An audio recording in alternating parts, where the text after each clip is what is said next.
नमस्कार। नमो राघवाय। मेरे इस चैनल पर आप सभी का हार्दिक स्वागत है। मित्रों, ऐसा भी महसूस होता है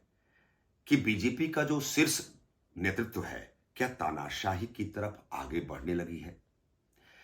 ऐसा भी प्रतीत होता है, जो भारतीय जनता पार्टी के आंतरिक गतिविधि पर हम दृष्टिपात करते हैं, नजर डालते हैं, तो ऐसा महसूस हो रहा है कि क्या वास्तव में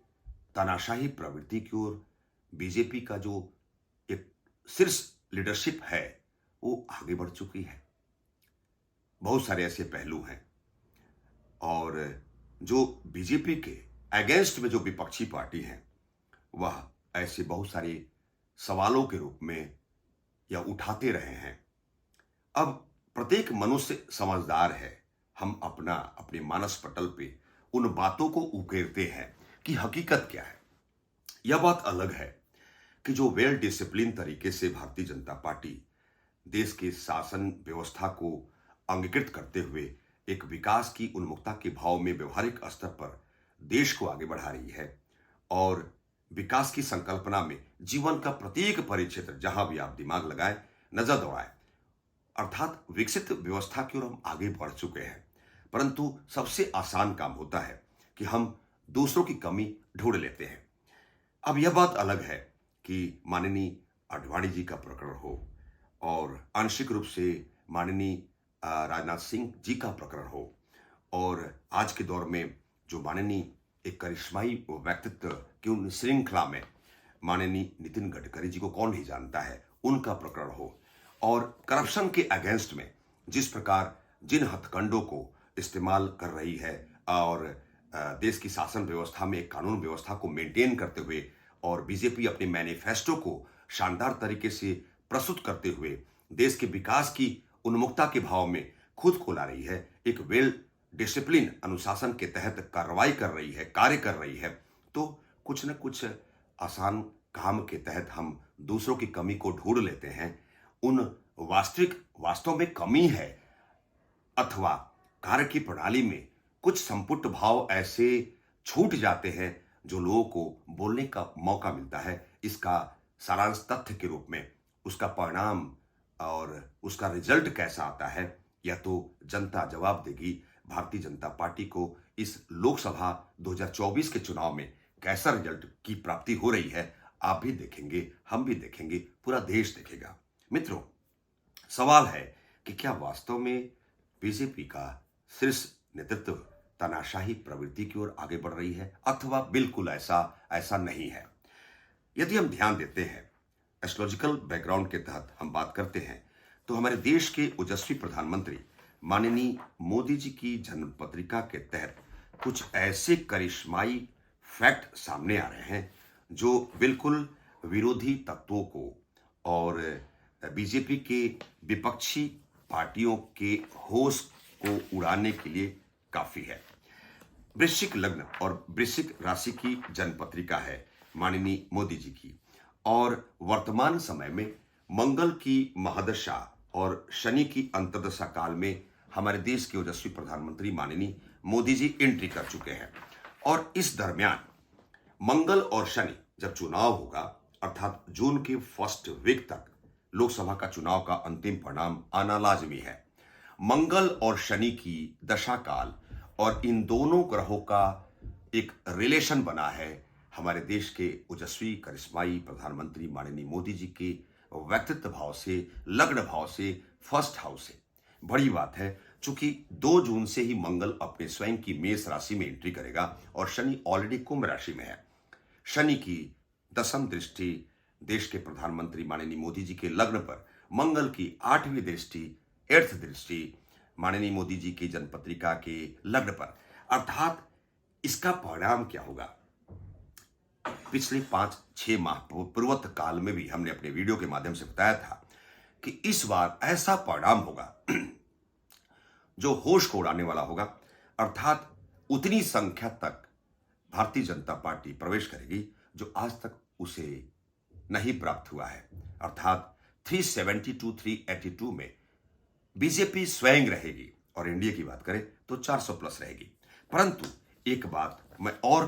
कहना उचित समझूंगा कि हमारे देश के ओजस्वी प्रधानमंत्री माननीय मोदी जी की जन्म पत्रिका के तहत एक ऐसा कालखंड में माननीय मोदी जी एंट्री करेंगे जो एक परीक्षण काल के रूप में रहेगा, जो कि मंगल की महादशा की समाप्ति 5 दिसंबर 2027 को हो चुकी रहेगी और राहु की महादशा, राहु की अंतर्दशा काल अर्थात समय तो परिवर्तनशील होता है। मनुष्य इस मानवीय जीवन में कर्म करने के लिए आता है और कर्मफल को भोगने भी आता है, और प्रभु ने हमारे इस मानवीय जीवन में किस कर्म को हम भोगने आए हैं, एक वेद के अंग एस्ट्रोलॉजी के तहत प्रत्येक ग्रहों का उसका स्वभाव होता है, नेचर फीचर, उसका चारित्रिक विशेषताओं के तहत वह ग्रह आपको डायरेक्शन प्रदान करता है, वह डायरेक्शन पॉजिटिव हो या नेगेटिव हो। अर्थात तात्पर्य यही है कि 5 दिसंबर 2027 से और अगस्त 2030 का जो मध्यकाल होगा, हमारे देश के ओजस्वी प्रधानमंत्री माननीय मोदी जी के लिए जीवन में एक अलग तरीके की समस्या के आरंभ काल में आप प्रवेश करेंगे और इनके परीक्षण काल में आप प्रवेश करेंगे, अर्थात वह परीक्षा की घड़ी होगी। दूसरी टॉपिक पे आते हैं तो भारतीय जनता पार्टी की जो जनमांग चक्र है, बुध के मिथुन लग्न और ज्येष्ठा नक्षत्र, मिथुन लग्न की जनपत्रिका में चंद्रमा और बुध की उस दशा काल में एक पॉजिटिव इन्फोर्स पावर अप्लाई हो रहा है, चूंकि 18 जुलाई 2025 तक वैसे भी भारतीय जनता पार्टी को समस्या नहीं है। कांग्रेस पार्टी जो एक मुख्य विपक्षी पार्टी है, तो वैसे भी कांग्रेस पार्टी की जो जन्म कुंडली है, वैसे भी 3 मार्च 25 तक कुछ नहीं होना है। 3 मार्च 2025 को मैं इसलिए ओवरराइड कर रहा हूं, इस डेट को मेंशन कर रहा हूं कि 3 मार्च 2025 से शनि की महादशा काल में कांग्रेस पार्टी एंट्री करेगी, और यह वही समय होगा जो 3 मार्च 2025 से आगामी भविष्य का 3 वर्ष 3 दिनों का कालखंड जो होगा, एक अलग फ्रेमिंग में कांग्रेस पार्टी आती हुई नजर आएगी। और ध्यान देंगे आप कि इसी अंतराल कालखंड में 3 मार्च 25 से 6 मार्च 28 के मध्यकाल में जो कांग्रेस पार्टी का जो एक व्यवहारिक लीडरशिप क्वालिटी है, उसके फीचर्स में, उसके व्यवस्थाओं में एक अलग प्रकार का परिवर्तन होगा, और यहीं से कांग्रेस पार्टी को एक सकारात्मकता, एक रचनात्मकता के तहत आने का मौका मिलेगा। मित्रों, सबसे आसान काम है, हम दूसरों में कमी ढूंढ लेते हैं और उन बातों पर आने की आवश्यकता नहीं है, क्योंकि भारतीय जनता पार्टी की जो व्यवहारिक पद्धति है, शासन करने की जो व्यवहारिक पद्धति है,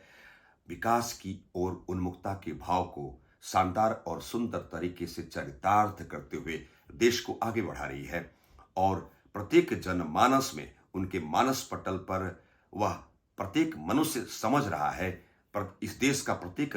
नागरिक को समझ में आ रही है कि जो आज तक किसी पार्टी विशेष, सरकार विशेष ने नहीं किया, आज वह व्यवहारिक स्तर पर होता हुआ नजर आ रहा है। चाहे कानून व्यवस्था की बात करें, चाहे विकास की उन्मुखता भाव को व्यवहारिक स्तर पर पूर्णता की बात करें, चाहे आप जीवन के प्रत्येक परिक्षेत्र में एक डेवलपमेंट का जो क्राइटेरिया है उसे पूर्णता की ओर देखते हुए उसकी बात करें, कानून व्यवस्था के साथ अनुशासन की बात करें, भ्रष्टाचार विरोधी जो तत्व है, एजेंसियां हैं और ऐसे व्यक्ति विशेष हैं, राजनेताओं के विरुद्ध जो कार्रवाई की बात हो रही है, तो यह जब सब होता है तो थोड़ा सा एक मजबूती आने के पहले एक उस अनुशासनात्मक कार्रवाई को पूर्ण करने के लिए आपको कभी कभी कठोर भी होना पड़ता है, और वह कठोरता कभी कभी ऐसा महसूस कराने के लिए आपको मजबूर करती है कि क्या तानाशाही प्रवृत्ति का आगमन तो नहीं हो रहा है। परंतु मित्रों, यह तो वक्त बताएगा 2024 के लोकसभा के चुनाव में भारतीय जनता पार्टी उस किस संख्या को पूर्ण करने वाली है और कितनी संख्या तक सिमटने वाली है। मित्रों, एक छोटी सी व्याख्यान के तहत मैं ज्योतिष आचार्य प्रमिल चतुर्वेदी, नमस्कार।